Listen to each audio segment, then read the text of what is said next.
प्रधानमंत्री नरेंद्र मोदी के संसदीय क्षेत्र में पिछले 20 दिनों से आमरण अनशन पर बैठे काशी हिंदू विश्वविद्यालय के हृदय विभागाध्यक्ष डॉक्टर ओम शंकर आज वरिष्ठ नागरिक एवं शिक्षकगण एवं किन्नर समाज के सामने उन्होंने अपना अनशन तोड़ा। उन्होंने बताया कि आगे की कार्रवाई हम लोग कानूनी प्रक्रिया के अंतर्गत लड़ाई लड़ेंगे और हमारे साथ सारी जनता खड़ी है। तुषार गांधी ने जूस पिलाकर डॉक्टर ओम शंकर का आमरण अनशन तोड़वाया। इस अवसर पर जेएनयू के पूर्व प्रोफेसर समाजशास्त्र आनंद कुमार मौके पर मौजूद रहे। सबसे पहले तो मैं पूरे देश के सभी मीडिया कर्मियों को मैं धन्यवाद देना चाहता हूं कि इस पूरे आंदोलन में आप लोगों ने दिन रात सुबह शाम पूरी ईमानदारी से इस तरह से कार्य किया जैसे वो आपका आंदोलन था, मेरा नहीं। आप देखें कि इतने लोग पूरे देश दुनिया से जिसे लोग मिलने के लिए तरसते रहते हैं वो सब हमारे सामने खड़े हैं और इतने फ़ोन मुझे आ रहे हैं, मतलब क्या बताऊं, मैं खुद भावुक हो गया। लोग रोते हैं मेरे लिए, ये मेरे लिए मतलब जीवन की सबसे बड़ी कमाई है। मैंने अपने जीवन में इतनी कमाई कभी नहीं की और मैं अपने इमोशंस को कंट्रोल नहीं कर पा रहा हूँ। लोग रो रो के कह रहे हैं कि डॉक्टर साहब अगर आप चले जाएंगे तो मेरा क्या होगा। लेकिन इस देश के प्रधानमंत्री जी को, जो उनका संसदीय क्षेत्र है, उनको ये बातें समझ में नहीं आ रही कि मैं क्या मांग रहा हूँ। मैं कह रहा हूँ कि ये देश कानून से चले, विश्वविद्यालय कानून से चले। ये कितनी दुखद बात है। और उसके बाद भी 20 दिन तक आप 3 बार आए। आप बनारस से सांसद के चुनाव लड़ते हैं और आप ये चाहते हैं कि जनता आपको वोट दे। मैं इस देश की पूरी जनता से अपील करूंगा, जिनको वोट देना है वो सोच समझ के वोट दें। क्या स्वास्थ्य और शिक्षा जैसे मौलिक अधिकार के मुद्दे पर आप चुप रहेंगे? इस मुद्दे पर वोट नहीं करके हम बाकी समाज पे नफरत फैलाने वाले मुद्दों पर वोट करें। ना सिर्फ काशी की जनता को, आपने भ्रष्टाचार के ऊपर जो कि सीधा सीधा सबूत मैंने पूरे मीडिया में सबों के सामने हर समय बांटा, आपने चुप्पी साध रखी है। आप आते हैं एक अपराधी से बात करते हैं, लेकिन उस व्यक्ति से नहीं बात करते जो कहते हैं कि अपराधी अपराधी है। वो आपके विश्वविद्यालय को महामना किस बगिया को नष्ट करने जा रहे हैं, वो बेच रहे हैं। मैं इस देश के युवाओं से अपील करना चाहता हूं कि उठ खड़ा हो।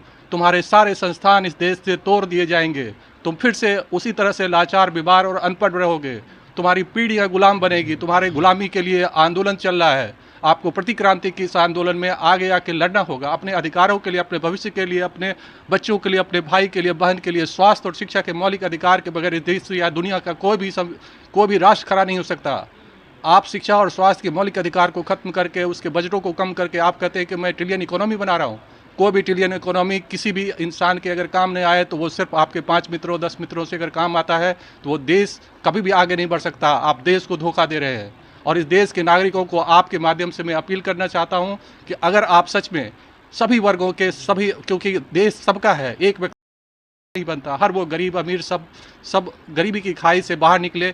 अगर गरीबी से खाई से निकलना है, उनको हर व्यक्ति को एक समान ऊंच नीच जाति धर्म के बंधनों से मुक्त कराना है, एक मजबूत राष्ट्र बनाना है, तो स्वास्थ्य और शिक्षा के मौलिक अधिकार और उस पर 10% के बजट केंद्र और राज्य सरकारों द्वारा देना अति आवश्यक है। अगर आप आज उठकर संघर्ष नहीं किए तो आगे न संविधान बचेगा और ना ही लोकतंत्र। बनारस हिंदू यूनिवर्सिटी एक नमूना है जो ये बताता है कि कैसे यहाँ पे संविधान की धज्जियाँ उड़ाकर बनारस हिंदू यूनिवर्सिटी के कुलपति और एक अपराधी इस कुर्सी पर बैठकर इस बगिया को लूट रहे हैं, महामना को लूट रहे हैं, महामना के आदर्शों को लूट रहे हैं। और आपका महामना, आपके महामना के सम्मान और विश्वविद्यालय अगले साल खत्म होने जा रहा है। ये चुनाव है, ठीक से सोच समझ कर वोट करें। अभी आपको 1 तारीख को वोट देना है। मैं हर अपने मरीजों से वोट उम्मीद करता हूं, आप अपना वोट सोच समझ के दे कि आपका डॉक्टर आपके लिए आंदोलन कर रहा था, इस देश के हर नागरिकों के लिए आंदोलन कर रहा था और आप लोगों के साथ धोखा किया जा रहा है। आप अपने ही संसदीय क्षेत्र में स्थित बनारस हिंदू यूनिवर्सिटी में आप एक अगर भ्रष्टाचार को खत्म नहीं कर सकते हैं, वहाँ पर एक कानून नहीं लागू कर सकते, उस देश में लोकतंत्र की क्या परिकल्पना की जाए? इससे ज़्यादा जीता जागता सबूत क्या मिलेगा कि इस देश से लोकतंत्र खत्म हो गया है? और प्रधानमंत्री जी खुद इसके जिम्मेदार हैं, जो इस देश से लोकतंत्र और इस समाज को नष्ट करने पर तुले हैं। इस देश का हर नागरिक को जागना होगा, समझना होगा कि किस तरह से आपके साथ धोखा और छल हो रहा है, किस तरह से पूंजीवाद आपके सामने खड़ा है। अंग्रेजों से आपने लड़ाई लड़ी है, जीती है, आपके पुरखों ने जीती है, लेकिन ये देश फिर से आपका गुलाम हो रहा है। अगर इन जो पूंजीपतियों से आपने नहीं लड़ा तो आप सब अभी 80 करोड़ लोग कटोरा लेकर खड़ा कर दिया है और आपके ही पैसे को कह रहा है कि मैं आप पे एहसान दे रहा हूँ, आपको अपमानित कर रहा हूँ, आपको लाभार्थी देकर गालियाँ दे रहा है। ऐसी गालियाँ सभी भारतीयों को सुनना पड़ेगा, सिवाय उनके कुछ मित्रों के। आप इस देश में उठ खड़े हुए और अगली चरण में जो भी चुनाव हो, मैं कहता हूं कि सोच समझ के वोट करिएगा, वरना आपका ये धरोहर, आपका इतिहास, आपके पूर्व पुरखों की लड़ाई फिर से गुलामी की जंजीर में बसने जा रही है, बंधने जा रही है। अगर जंजीरें तोड़नी है तो लोकतंत्र में वोट दबाकर मैं अपने सभी मरीजों को भी अपील करता हूं कि सही समय में सही तरह से वोट करें। और अगर आपने एक गलती की तो आपके हाथों से लोकतंत्र गया, फिर आपकी पीढ़ियों को खून बहाना होगा और ये आने वाली पीढ़ियां कभी आपको माफ़ नहीं करेगी।